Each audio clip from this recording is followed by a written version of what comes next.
Rylan Charlton, thank you very much for joining us. Pint size powerhouse. I've got to say, before we start talking about any boxing, I always get a bit nervous before I say, is it Rylan or Rylan? It's Rylan. You got it right the first time. Rylan. Just like think of that Rylan Clark, that geezer. Don't know if you know him. yeah. One. Awesome. Yeah.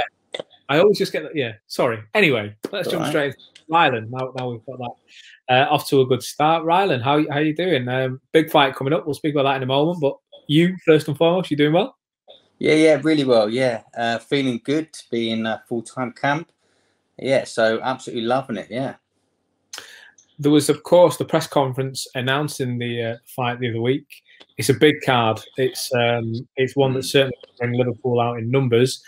How does it feel for you to be on such a card? Yeah, I'm really happy with Eddie Hearn, DAZN, Match and Boxing getting me on this card because it's absolutely stacked, and I think tickets seem to have sold out pretty quickly. So it's going to be a nice packed stadium, and yeah, I'm buzzing to actually fight in front of a crowd as well because last two fights been behind closed doors. So it's going to be nice having people cheering. So yeah, I'm really excited for it. Yeah, I was going to ask you about that before we start talking opponents and everything else. What kind of difference does it make? Having never stepped through the ropes in front of fans, I have nothing to compare it to. So how does it affect your performance? I feel, to be honest, it doesn't really. I don't think this will affect my performance at all, kind of thing. I used to be used to box on the small hall shows, where the halls or wherever I boxed, York Hall and stuff, they weren't exactly packed out anyway.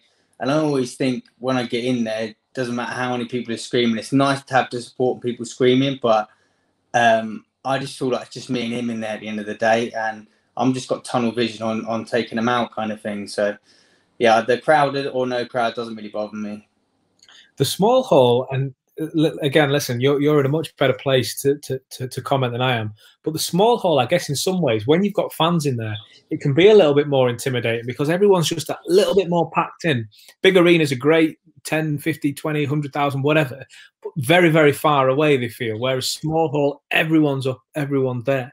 I guess that's the kind of atmosphere that has really been missing from the sports scene. Yeah, for sure. And I mean, it's nice when you start getting landing some good shots on your opponent, and then the crowd starts roaring a bit more. It is nice. It does get you going a bit more. But I always just get in the same frame of mind when I'm in there. It's just whoever's in front of me, kind of thing. Yeah.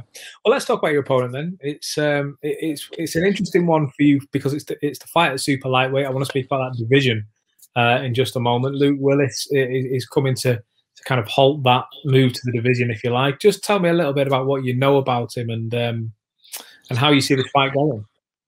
Well, I didn't really know a lot about him. I've had a little look at him. He's half tidy boxer. He's one of them quick in and out ones. I don't think he's carrying much power or anything, but he's a smart boxer. So it's gonna be a good fight. And we're actually dropping down to lightweight. We're going for the lightweight division here, and obviously I've fought with the welterweights, which were far too big for me. But I mean, see the damage that I've done at welterweight, taking it down to my real weight, lightweight. I mean, Luke Willis is a good boxer, but I'm going to get on top of him and I'm going to finish him. What did you learn from that experience of going up to welter? Because it was, like you say, it was a big step. It was a good step to take. You know, good name, good fight, everything else. But what did you learn from that? What did you take from the experience? God, don't fight at that weight again to start with. They're big, those guys. I mean, it was an experience, and yeah, it was a good name I fought, and I suppose it got my name out there a little bit more. But I feel like there is weight classes in this game for a reason, and I mean, my power is one of my biggest assets. But when you take that away from me, I'm just an average kind of fighter sort of thing. So I like to drop it down to the lightweight where my power is going to be even more effective, and get my speed back instead of carrying an unnecessary weight, which I did in the welterweight division.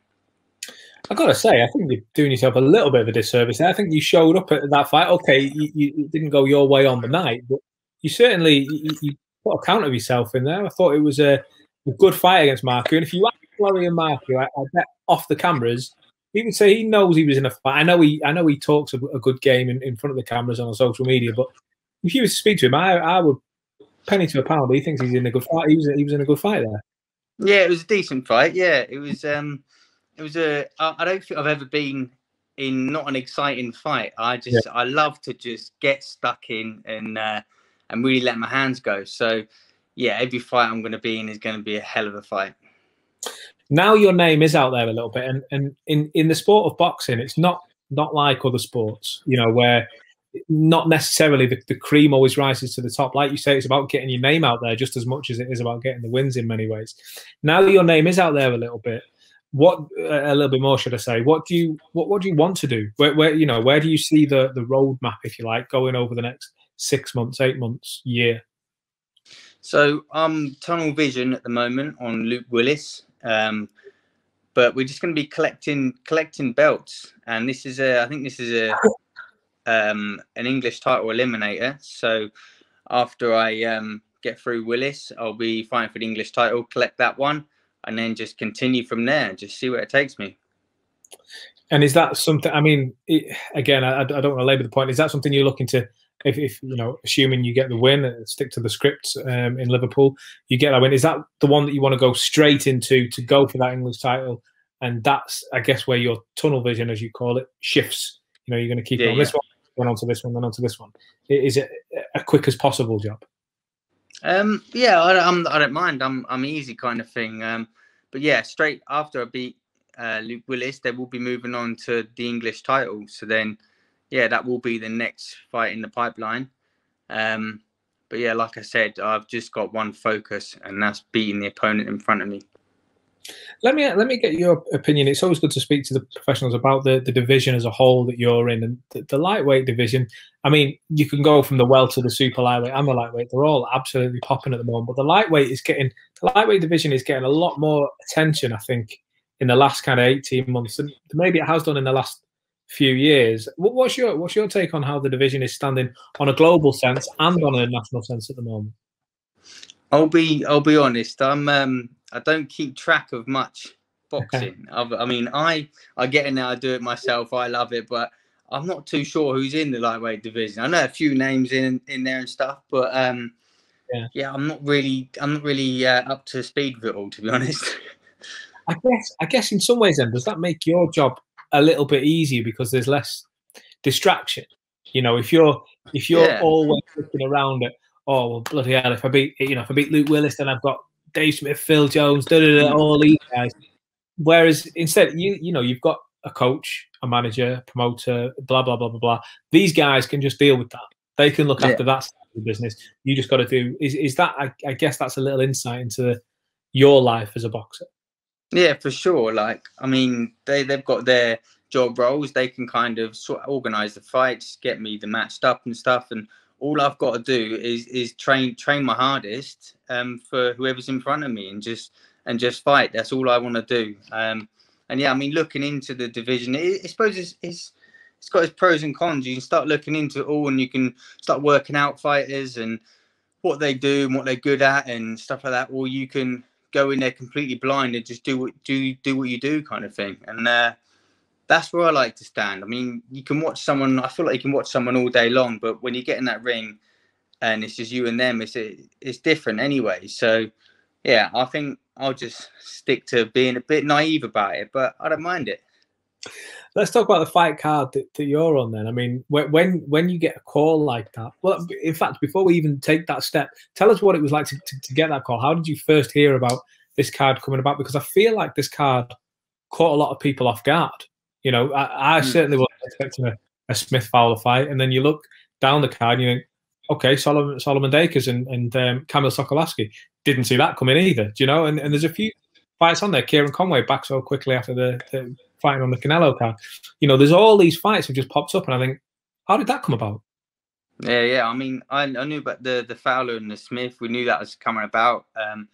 And we're just hoping that, we were going to get a date very soon. And yeah, they gave it to us. And yeah, from there, I didn't realise there was as many good fights as there is on it, but I'm absolutely buzzing to be part of it, to be honest. And just the fact that it is, I mean, fans being welcome back is a great thing, of course. But Liverpool, with those two guys at the top of the bill, I mean, off the top of my head, I can't think of two bigger Liverpool names in recent years than those two. Obviously, Tony Bellew. Outside of those, you know, they're certainly up there. The fans are going to be out in force. It's going to be some atmosphere. I'm guessing you just jumped as soon as the call came in. Yeah, 100%. Yeah, I've been dying to get out for a fight for a long time. I mean, when I last fought Marku in February, just feels like a lifetime since I got in there. So I wanted to get back in then. And as soon as we got the call, it was 100%. Let's go. Do you feel like you have to? Point to prove is the wrong term, but do you feel like you have to go and get a win on a good card, on a big show, just to kind of, you know, like you say, your name got out there, so now the people who are going to tune in and watch you again, you've got to just right that wrong, if you like, or put the record straight, however you want to word it, to get your, you know, just to appease those fans that are now watching. Well, yeah, I mean, I want to get back to the winning ways, but I mean, to be honest, I just love to fight. I just love to get in there and have a hell of a tear up, and it's going to satisfy me, kind of thing. The win is, it's not I don't really feel like there's pressure on me having to get a win on such a big card. I just feel like just want to get in there and have a fight, and yeah, really go for it. And that's all I'm looking forward to. Fair play. Let me just ask you a quick one on Florian Marku, having been in there with him. Do you get the sense that he's the real deal? He's talking a big game. He wants Conor Benn. He's made, you know, no secret of that. He's talking that he's going to be a future world champion. He wants desperately to get his name associated within this mix, and he's sort of starting to break into it from a conversation point of view. Do you think he has, having been in there with him, from your experience, do you think he has what it takes to crack that circle? I kind of hope so, because it'll make me look better. But I know I got stopped, but I didn't get knocked down. But he boxed very well against me. He's got the tools. Just hope he's got the chin on him, because I mean, I managed to get him down, and I'm naturally lightweight kind of thing. So if he gets a strong welterweight, he might struggle, but I hope he pushes on and does well. Yeah. Jamie Stewart, his previous opponent, wasn't so complimentary of him. You know, I mean, obviously, someone with all due respect to Jamie, but with a bit of a lower profile, is going to call for that rematch. But he genuinely feels he has the beating of him again. I think it's going to be an interesting one to see where Marku goes. I think. Yeah, for sure. Interesting, you know, a lot of enigma around him. But let's bring it back to you. So you're fighting on the Smith card. Big things to come. Are you headhunting in that fight? Are you looking to get another knockout? The powerhouse. Are you looking to return with a bang? Yeah, I'd like to. Yeah, everyone likes to get the knockout. Silly question. Either way, if it's not the knockout, it's going to be a points win. I want to show people that I can box as well as just bang. So yeah, either way, it's just going to be getting in there and just winning. And when the knockout comes, then that's a bonus. So yeah, I would love to get the knockout. It's pretty satisfying, I guess. Very satisfying. Well, listen, there's not long to go. So just before we let you go, give us a quick breakdown. How does training shape up in between now and then? When does sparring start and stop? Do you focus on your diet more now? Now you've got to keep your weight in check, etc., etc. What does training look like in between now and fight night? So yeah, it's looking like just going to be tunnel vision on just training as hard as possible. I mean, I'm just eating well at the moment. I'm not really cutting or dieting. My weight seems to drop quite easily. So yeah, it's just sparring started this week. So I've got sparring in this week, which has been good. And now, yeah, it's just training hard, and the weight will drop off. Just eating clean, and yeah, focusing on the win. Well, listen, Rylan, we're going to be there in Liverpool, I think, on the fight night. Really looking forward to seeing you back out there. Thanks ever so much for joining us. Thank you. You're welcome.